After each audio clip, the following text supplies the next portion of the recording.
الحمد لله رب العالمين والصلاة والسلام على سيد الأنبياء والمرسلين وعلى آله وأصحابه أجمعين أما بعد فأعوذ بالله من الشيطان الرجيم بسم الله الرحمن الرحيم والليل إذا يغشى والنهار إذا تجلى صدق الله مولانا العظيم وصدق رسوله النبي الكريم ونحن على ذلك من الشاهدين والشاكرين والحمد لله رب العالمين۔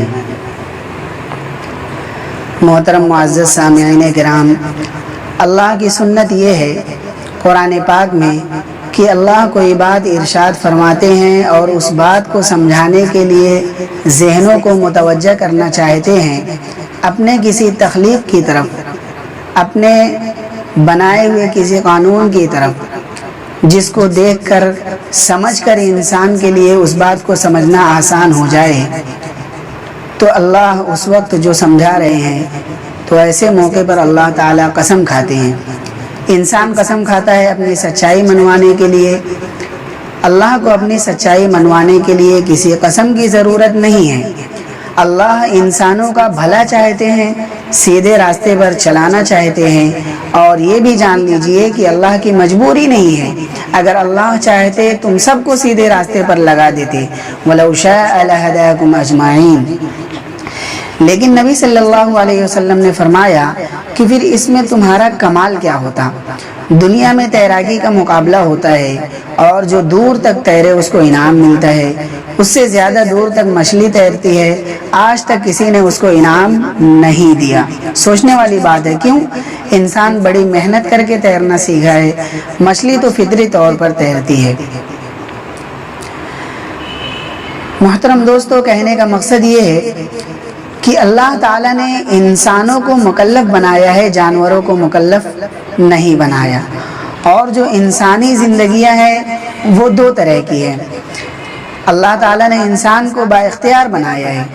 جیسے ایک لڑکا آپ کے مدرسے میں داخل ہوا تو وہ اگر فیل ہوگا تو آپ اس کو سزا دیں گے، اور پاس ہوا تو انعام دیں گے۔ لیکن جو بچہ آپ کے مدرسے میں آیا ہی نہیں، وہ فیل ہو یا پاس ہو، آپ اس کو نہ انعام دیں گے نہ سزا دیں گے۔ اصول ہے، جس کو انعام ملتا ہے اس کو سزا ملتی ہے، اور جسے سزا ملتی ہے اسی کو انعام ملتا ہے۔ اللہ کو جہنم میں ڈالنے کا شوق نہیں ہے، اللہ کو انسانوں کو سزا دینے کا شوق نہیں ہے۔ خوشی نہیں ہوتی ہے اللہ کو سزا دے کر، انعام دے کر خوشی ہوتی ہے۔ لیکن اللہ چونکہ منصف ہے، ظلم نہیں کرتے۔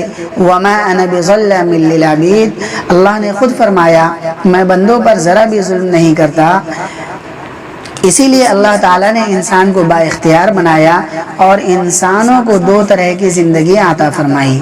جب اللہ تعالیٰ نے انسانوں کو اختیار دیا ہے تو انسانی زندگیاں دو طرح کی ہوں گی، اچھی زندگی اور بری زندگی۔ انسان کے اعمال دو طرح کے ہوں گے، اچھے اعمال، برے اعمال۔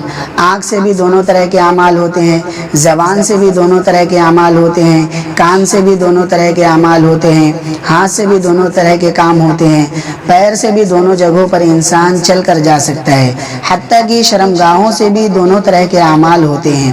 اخلاق بھی دو طرح کے ہوتے ہیں، اللہ کو راضی کرنے والے اور ناراض کرنے والے، اچھے اور برے۔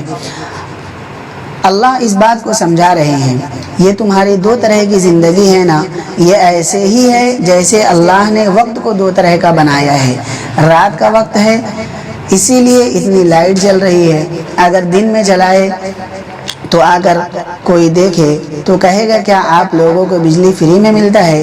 اور اگر رات میں بھی بجھا دے تو کوئی آنے والا کہے گا کیا بات ہے، محلے والے بالکل محتاج و فقیر ہو گئے ہیں، مسجد میں روشنی نہیں کر سکتے، ٹیوب لائٹ نہیں جلا سکتے۔ کیوں؟ اس لیے کہ دن میں اللہ نے روشنی کا انتظام کیا ہے اور رات میں روشنی نہیں، تو روشنی کرنی پڑتی ہے۔ اللہ نے وقت کو دو حصوں میں بانٹا ہے، اور دونوں ایک جیسا نہیں ہے، ایک حصہ روشن ہے، ایک حصہ تاریک ہے۔ اللہ نے انسان کو بھی دو حصوں میں بانٹا ہے، آدھے مرد آدھی عورتیں، تقریباً کم زیادہ بھی ہو سکتے ہیں، دونوں ایک جیسے نہیں۔ مردوں اور عورتوں میں بہت فرق ہے، تخلیقی طور پر بھی فرق ہے، دونوں کے جسم الگ الگ ہے، مزاج میں بھی فرق ہے، نتائج میں بھی فرق ہے۔ مرد باپ بن سکتا ہے، ماں نہیں بن سکتی، عورت ماں بن سکتی ہے، باپ نہیں بن سکتی۔ بہت سارے کام ہیں جو عورت کر سکتی ہے، مرد نہیں کر سکتا، بہت سارے کام ہیں جو مرد کر سکتا ہے، عورت نہیں کر سکتی۔ اللہ نے فرمایا جیسے دن اور رات الگ الگ ہے، ایک جیسے نہیں ہے، مرد و عورت الگ الگ ہے، انسانوں اسی طرح تمہاری زندگیاں بھی الگ الگ ہے، ایک جیسی نہیں ہے۔ ایک اچھی زندگی ہے، ایک بری زندگی ہے، اچھی زندگی کا انجام اچھا ہے، بری زندگی کا انجام برا ہے۔ فرمایا واللیل اذا یغشا، رات کی قسم اللہ نے کھائی۔ اللہ نے قسم کھائی سمجھانے کے لیے، کیوں؟ دن میں روشنی ہوتی ہے لیکن دن کے اوقات میں الگ الگ روشنی ہوتی ہے۔ دن کی ابتدا میں روشنی کم ہوتی ہے اور انتہا میں بھی کم ہوتی ہے۔ فجر کے بعد جیسے ہی سورج نکلے اس کو دیکھا جا سکتا ہے، اتنی کم روشنی ہوتی ہے، اور مغرب سے کچھ پہلے جب سورج ڈوبنے کے قریب ہو اس وقت اس کو دیکھا جا سکتا ہے، اتنی کم روشنی ہوتی ہے۔ لیکن دوپہر کے وقت میں، زوال کے وقت میں، جب سورج بیچ آسمان میں ہوتا ہے اس وقت اس کو دیکھنا تو دور کی بات ہے، اس کے نیچے چلنا مشکل ہوتا ہے۔ اور سخت گرمی کے موسم میں تو جہاں دھوپ پڑ رہی ہو اس زمین کو دیکھنا مشکل ہوتا ہے۔ تو اللہ تعالیٰ نے دن کی قسم کھائی۔ تو اسی طرح رات تاریک ہوتی ہے، رات کو بھی اگر الگ الگ اوقات میں تقسیم کر دیا جائے تو رات ایک جیسی نہیں ہوتی۔ رات کے ابتدائی حصے میں تاریکی کم ہوتی ہے اور انتہائی حصے میں بھی کم ہوتی ہے، لیکن رات کے درمیان کا جو وقت ہوتا ہے وہ رات کی جوانی کا وقت ہوتا ہے۔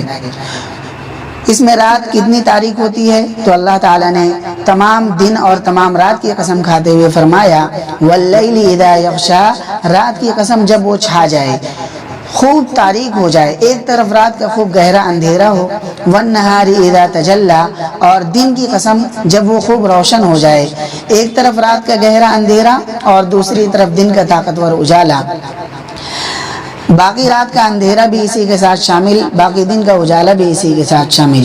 لیکن عورتوں اور مردوں میں ایسا فرق نہیں ہے، اس لیے اللہ نے مطلقاً فرمایا وما خلق الذکر والانثی، اور اس میں غور کرو اللہ نے مرد بنایا اور عورتیں بنائی۔ جس طرح دن اور رات ایک طرح نہیں، جس طرح مرد اور عورت ایک جیسے نہیں، اسی طرح تمام انسانوں کی زندگیاں ایک جیسی نہیں ہیں۔ یہ کیوں کہنا پڑ رہا ہے کہ ایک جیسی نہیں ہے؟ کسی نے کہا ہے کیا کہ ایک جیسی ہے؟ ہاں کہا ہے، چاہے زبان سے نہ کہا ہو۔ جو انسان یہ سمجھتا ہے کہ مر کر ختم ہو جائے گا، اس کا کوئی حساب نہیں ہوگا، اس کے لیے کوئی جزا و سزا نہیں ہے، وہ زبان سے کہے یا نہ کہے لیکن وہ یہ کہہ رہا ہے کہ زندگیاں ایک جیسی ہے۔ کیا مطلب ہوا؟ محلے میں دو آدمی رہتے ہیں، ایک کمزور اور مظلوم ہے، ساری زندگی ظلم سہتا رہا، ایک طاقتور اور ظالم ہے، ساری زندگی ظلم کرتا رہا۔ تو ظلم سہنا، ظلم کرنا دونوں ایک ہے؟ ایک شخص سچا ہے، ایک شخص خدا نخواستہ جھوٹا ہے، بے ایمان ہے، چور ہے، ڈاکو ہے، وہ دوسروں کا مال لوٹتا ہے، جیب بھی کاٹتا ہے، گلا بھی کاٹتا ہے، اور اس کی وجہ سے خوب اللے تللے کماتا ہے اور ویسے ہی خرچ کرتا ہے۔ اگر کوئی یہ سمجھتا ہے کہ دونوں مر کر مٹی میں مل جائیں گے تو گویا وہ یہ دعویٰ کر رہا ہے کہ دونوں ایک ہے، نہ اس کا حساب ہوگا نہ اس کا حساب ہوگا۔ تو گویا وہ یہ دعویٰ کر رہا ہے کہ ظلم کرنا اور ظلم سہنا، جھوٹ بولنا، سچ بولنا، دونوں کا ایک ہی انجام ہے، وہ بھی ختم ہو گیا، یہ بھی ختم ہو گیا۔ اس کو بھی اللہ سمجھا رہے ہیں، اگر دن اور رات ایک جیسے نہیں ہیں، روشنی تاریکی ایک جیسے نہیں ہے، مرد اور عورت ایک جیسے نہیں ہے، تو پھر دو قسم کی الگ الگ زندگیاں ایک جیسے کیسے ہو سکتی ہیں؟ تو پھر دو قسم کی الگ الگ زندگیاں ایک جیسے کیسے ہو سکتی ہے؟ اسی کو اللہ نے دوسری جگہ یوں بیان فرمایا، کیا تم لوگوں نے یوں سمجھا ہے ہم نے تم کو بیکار پیدا کیا اور تم ہمارے پاس واپس نہیں لائے جاؤ گے؟ اگر کوئی ایسا سمجھتا ہے تو وہ اللہ پر الزام لگا رہا ہے۔ دنیا میں سب مانتے ہیں سچا اچھا، جھوٹا برا، تو پھر اچھے کا انجام بھی اچھا ہوگا اور برے کا انجام برا ہوگا۔ یہی بتلانے کے لیے تشریف لائے تھے انبیاء علیہم السلام۔ اسی حقیقت کو تو بتلانے کے لیے قرآن نازل ہوا، اور اسی کو مان لینے کے بعد انسان کی زندگی بدلتی ہے۔ لیکن اگر اس بات کو نہیں مانے گا تو وہ جھوٹ بھی نہیں چھوڑے گا، جھوٹا بھی جھوٹ کو برا سمجھتا ہے۔ لیکن صرف برا سمجھنا ہی کافی نہیں ہے، کسی جھوٹے سے آپ جھوٹ بول کر دیکھیں، اچھا مجھ سے جھوٹ بولا۔ جو گالیاں دیتا ہے نا وہ بھی گالی کو اچھا نہیں سمجھتا۔ کسی بہت گالی دینے والے ظالم قسم کے انسان سے آپ بہت محبت سے سلام کرے تو وہ ناراض ہوگا، تیری ہمت کیسے ہوئی سلام کرنے کی؟ کیوں؟ اس لیے کہ وہ سلام کو اچھا سمجھتا ہے، اور وہ صبح سے شام تک 1000 گالیاں دیتا ہے۔ آپ ذرا گالی دے کر دیکھیں اور اپنے پیر سے اپنے گھر تک پہنچ جائے تو ہم جانیں کیوں؟ اس لیے کہ وہ گالی کو برا سمجھتا ہے، گالی کو ہر ایک برا سمجھتا ہے، جو برائی کرتا ہے وہ بھی برا جانتا ہے، اور اچھے کام کو ہر ایک اچھا سمجھتا ہے، جو اچھا کام نہیں کرتا وہ بھی اچھا سمجھتا ہے۔ یہ ہے اچھائی کی فتح اور برائی کی شکست۔ رشوت خور بھی رشوت خوری کو برا جانتا ہے، وہ کہتا ہے میں رشوت تھوڑی لیتا ہوں، وہ تو میں لوگوں کے لیے کام کرتا ہوں تو لوگ اپنی خوشی سے مجھے دیتے ہیں۔ لیتا ہے لیکن غلط سمجھتا ہے، اس لیے تعویل کرتا ہے، اور جب محنت کر کے کماتا ہے اس وقت تو نہیں کہتا میں یوں ہی آفس چلے جاتا ہوں، محنت نہیں کرتا، یوں ہی سیلری دے دیتے ہیں۔ وہ جانتا ہے محنت کر کے کمانا اچھا ہے، اس لیے محنت کی تعریف کرتا ہے، رشوت لینا برا ہے اس لیے رشوت کی تعویل کرتا ہے۔ خوب یاد رکھو، ہر انسان برائی کو برا جانتا ہے، اسی لیے جب وہ برا ہو جاتا ہے، برائی کا عادی اور خوگر ہو جاتا ہے، تو اس کی اپنے ضمیر سے مسلسل جنگ ہوتی ہے، جس کو قرآن نے کہا العسر، مشکل زندگی گزارتا ہے۔ وہ کیوں؟ اس لیے کہ ضمیر سے جنگ ہوتی ہے، اور جب انسان نیکی کے راستے پر چلتا ہے تو اس کا دل مطمئن ہوتا ہے، اس کو قرآن نے کہا الیسر، آسان زندگی ہوتی ہے، اس کی اپنے ضمیر کے ساتھ کوئی جنگ نہیں ہوتی۔ بہت گہرے نفسیاتی مسائل حل ہوتے ہیں اللہ کی کتاب میں۔ تو اللہ تعالیٰ نے فرمایا انسانوں جس طرح دن رات الگ الگ ہے، جس طرح مرد اور عورتیں الگ الگ ہے، اندھیرا اور اجالا الگ الگ ہے، اسی طرح اخلاق اور بد اخلاقی بھی الگ الگ ہے، اسی طرح نیکی اور بدی بھی الگ الگ ہے۔ جس طرح ان چیزوں کے نتائج الگ الگ ہے، اسی طرح نیکی اور برائی کے نتائج الگ الگ ہے، جس کو قرآن نے کہا ان سعیکم لشتی، تمہاری کوششیں، تمہارے اعمال، تمہاری زندگیاں بھی الگ الگ ہے۔ پھر اللہ نے دو زندگیوں کا تذکرہ کیا۔ اصل میں تو زندگی میں دو ہی راستے ہیں، ایک جنت کا راستہ، دوسرا جہنم کا راستہ، ایک اللہ کا کہنا ماننے کا راستہ، دوسرا نہ ماننے کا راستہ، اسی طرح ایک اخلاق کا راستہ، دوسرا بد اخلاقی کا راستہ۔ اللہ نے فرمایا فَأَمَّا مَنْ أَعْطَى، جو دیتا ہے اپنا مال دوسروں پر خرچ کرتا ہے۔ اپنا مال دوسروں پر کون خرچ کرے گا؟ جو اللہ کو اللہ کی امانت سمجھے گا، جو مال کو اللہ کی امانت سمجھے گا وہی خرچ کرے گا نا۔ جو مال کو اپنی ذاتی چیز سمجھے گا، جو اپنی محنت کا نتیجہ سمجھے گا، وہ کیوں خرچ کرے گا؟ اللہ نے فرمایا تمہارے پاس جو مال ہوتے ہیں اس میں صرف تمہارا حق نہیں ہوتا بلکہ اس میں غریبوں کا بھی حق ہوتا ہے۔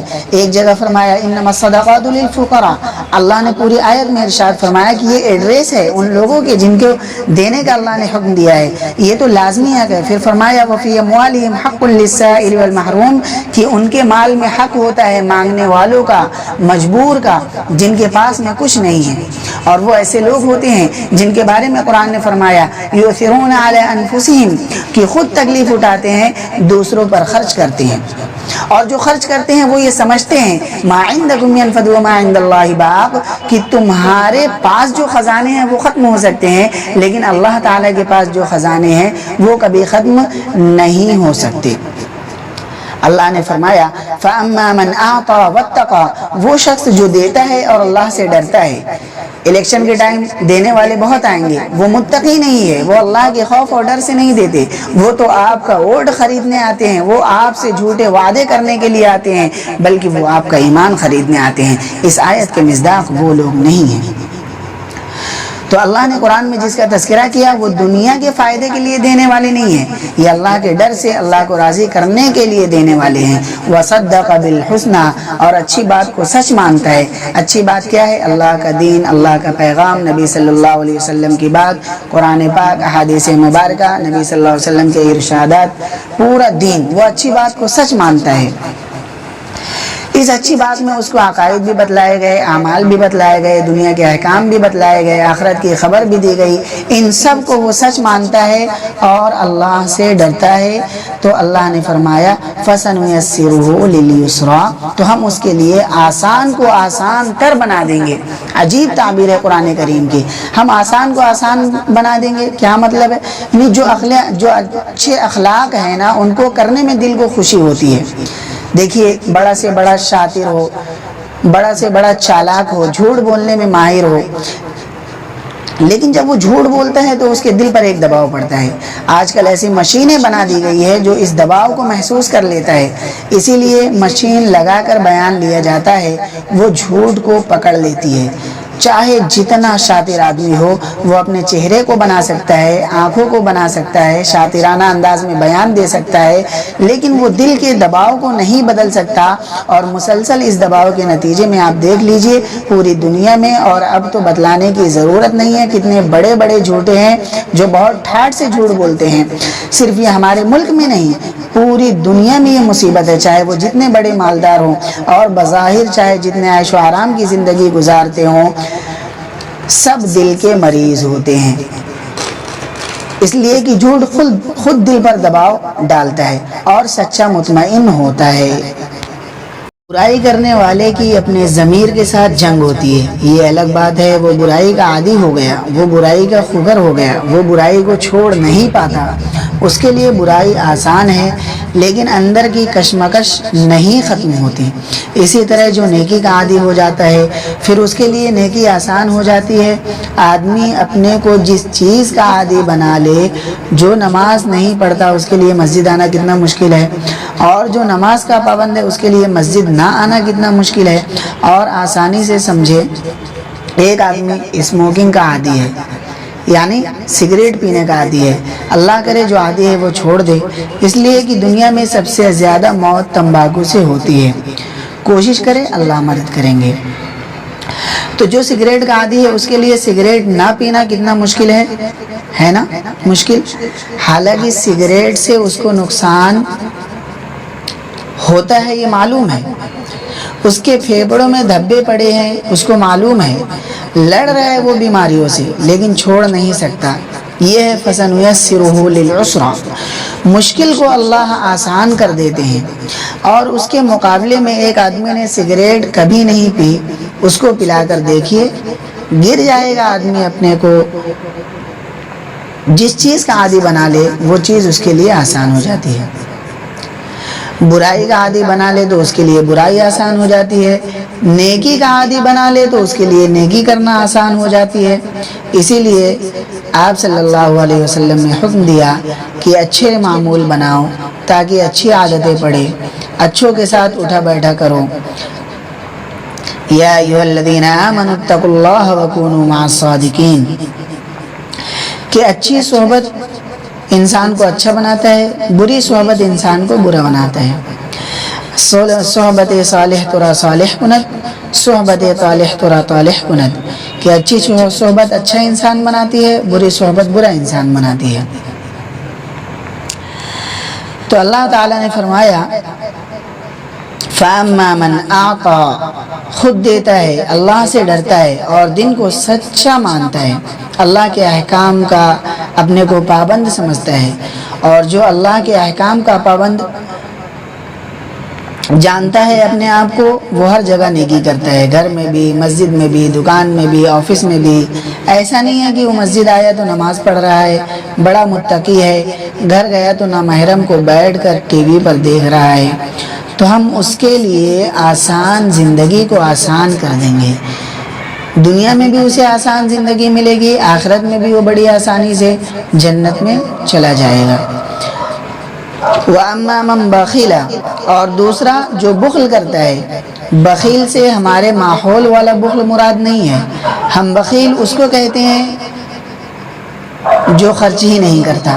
قرآن نے بخیل اس کو کہا ہے جو بچیوں کی شادی میں تو خوب خرچ کرتا ہے، گھر کے ڈیکوریشن میں خوب خرچ کرتا ہے، فضول خرچی بہت کرتا ہے، نئے نئے ماڈل چینج کرنے میں گاڑیوں کے خوب خرچ کرتا ہے، لیکن اللہ چاہتا ہے جہاں وہاں نہیں خرچ کرتا، وہ بخیل ہے۔ جو بخل کرتا ہے، اللہ کے حکم پر اللہ کا دیا ہوا مال نہیں خرچ کرتا، واستغنا اور اپنے کو بے نیاز سمجھتا ہے، کوئی سمجھانا چاہے تو سمجھنے کو تیار نہیں، کوئی سنانا چاہے تو سننے کو تیار نہیں، بس ٹھیک ہے آپ اپنی نصیحت اپنے پاس رکھیے۔ وَكَذَّبَ بِالْحُسْنَى اور اللہ کے اچھے دین کو جھٹلاتا ہے، چاہے زبان سے جھٹلاتا ہو جو کافر کرتا ہے، یا انکار کرتا نہ ہو لیکن عمل اور کردار سے جھٹلاتا ہو، جیسے منافق کرتا ہے۔ اللہ منافق بننے سے ہماری حفاظت فرمائے، کافر اور مشرک بننے سے اللہ ہمیں بچایا ہے، اللہ منافق بننے سے بھی ہماری حفاظت فرمائے۔ للعسرا اللہ اس کے لیے مشکل کو آسان کر دیتے ہیں، پھر وہ اللہ کی نافرمانی کرتا ہے اور بڑے آسانی سے کرتا چلا جاتا ہے۔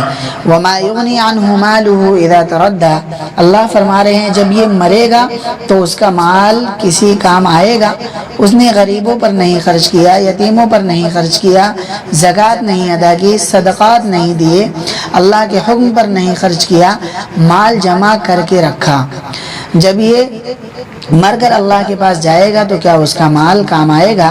مال تو وہ کام آیا جو اللہ کے حکم پر خرچ کر دیا۔ ان علینا للہدی پھر اللہ کہہ رہے ہیں کہ لوگوں یہ نہ سمجھنا میں مجبور ہوں، چندہ مانگ رہا ہوں، جو دے اس کا بھی بھلا، جو نہ دے اس کا بھی بھلا۔ اللہ مجبور نہیں ہے کہ تمہارے پاس اپیل کر رہے ہیں۔ یہ جو ووٹ لینے والے آتے ہیں نا، بھائی دے دو، اچھی بات ہے، یہ کر دیں گے وہ کر دیں گے، انہیں معلوم ہے تنہائی میں جائے گا، پتہ نہیں کس کا بٹن دبا کے آئے گا۔ اللہ کہہ رہے ہیں میں مجبور نہیں ہوں میرے بندوں، میں کچھ سوچ سمجھ کر ایک پالیسی بنائی ہے، میں نے اپنے اختیار سے تم کو با اختیار بنایا ہے، میں نے تم کو چھوٹ دی ہے، میں چھوٹ واپس لینا چاہوں تو تم کچھ نہیں کر سکتے۔ میں نے کہا ہے جو بات مانے گا اسے بدلہ دوں گا اور جو نہیں کہنا مانے گا اسے سزا دوں گا، تو پھر انعام والا راستہ دکھانا بھی میرا کام ہے، اس لیے میں اپنا یہ کام کر رہا ہوں، تمہیں راستہ دکھا رہا ہوں، میں نے یہ اپنے ذمے لیا ہے، میں تمہاری ہدایت کا ذمہ دار ہوں۔ ان علینا للہدی ایک سوال کا جواب ہوتا ہے قرآن میں، ہدایت میری ذمہ داری ہے۔ وَإِنَّ لَنَا لَلْآخِرَةَ وَالْأُولَى اور وہاں ہو یا یہاں جو کچھ بھی ہے، یعنی دنیا میں ہو یا آخرت میں بھی، سب ہمارا ہی ہے۔ تم نافرمانی کر کے بھی جو کھا رہے ہو وہ بھی میرا ہی ہے، میں آپ سے نہیں کہہ رہا، ہم سب اللہ ہم سب کی حفاظت فرمائے۔ جو نافرمانی کرتا ہے خطاب اس سے ہے کہ تم نافرمانی کر کے جس گھر میں رہ رہے ہو وہ بھی میرا ہی ہے، تم نافرمانی کر کے جن گاڑیوں میں چل رہے ہو وہ بھی میری ہی ہے، میں نے تمہیں چھوٹ دی ہوئی ہے اور یہ صرف دنیا میں ہی ہے، آخرت میں نہیں رہے گی، وہ بھی اللہ کا ہے، یہ بھی اللہ کا ہے۔ اس لیے اپنے ساتھ بھلا کرنا چاہتے ہو تو مان جاؤ ورنہ اپنا نقصان کرو گے، پتہ ہے کیا ہوگا؟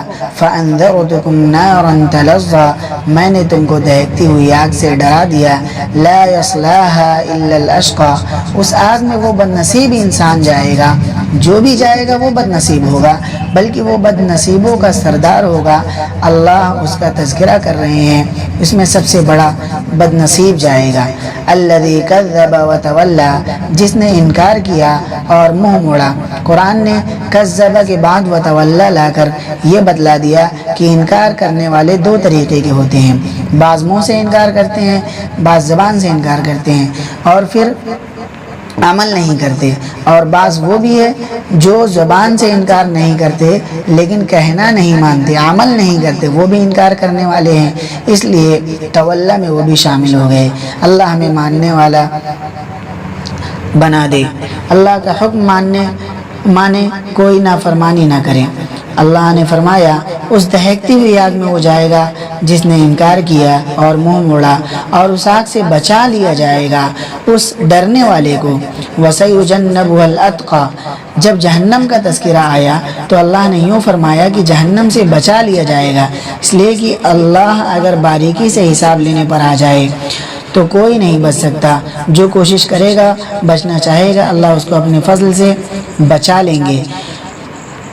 تو فرمایا وَسَيُجَنَّبُهَا الْأَتْقَى، اس ڈرنے والے کو جہنم سے بچا لیا جائے گا، الَّذِي يُؤْتِي مَالَهُ يَتَزَكَّى، جو اپنا مال خرچ کرتا ہے ووٹ لینے کے لیے نہیں، عزت کے لیے نہیں، شہرت کے لیے نہیں، کے سامنے لوگوں کو دکھا کر عزت اور شہرت میں اضافہ کرنے کے لیے نہیں، یتزکا، بلکہ اپنے کو پاک کرنے کے لیے خرچ کرتا ہے کہ میرا دل پاک ہو جائے، میرا مال پاک ہو جائے۔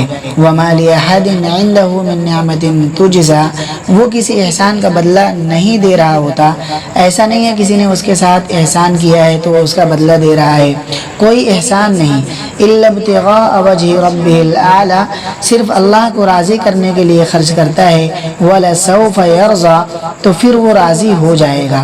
کون راضی ہو جائے گا؟ دونوں کی گنجائش ہے، اللہ کہتے ہیں میرا وہ بندہ راضی ہو جائے گا، میں اس کو اتنی نعمتیں دوں گا کہ وہ راضی ہو جائے گا، اور یہ بھی گنجائش ہے کہ وہ اللہ کو راضی کرنا چاہتا ہے تو اللہ راضی ہو جائے گا۔ اللہ نے اس میں تھوڑا سا معنی مبہم رکھا ہے تاکہ دونوں معنی کی گنجائش ہو جائے۔ دوسرے معنی یہ ہے کہ وہ ساری زندگی اللہ کو راضی کرنا چاہتا ہے، قیامت کے دن اللہ کہتے ہیں میں اسے راضی کروں گا۔ اللہ کہے گا بندے ساری زندگی تو نے میری رضا تلاش کی ہے، بتا اب تجھے کیا چاہیے، تیری رضا کیا ہے؟ وہ کہے گا اللہ میں اکیلے جنت میں نہیں جاؤں گا، فلاں فلاں کو لے کر جاؤں گا۔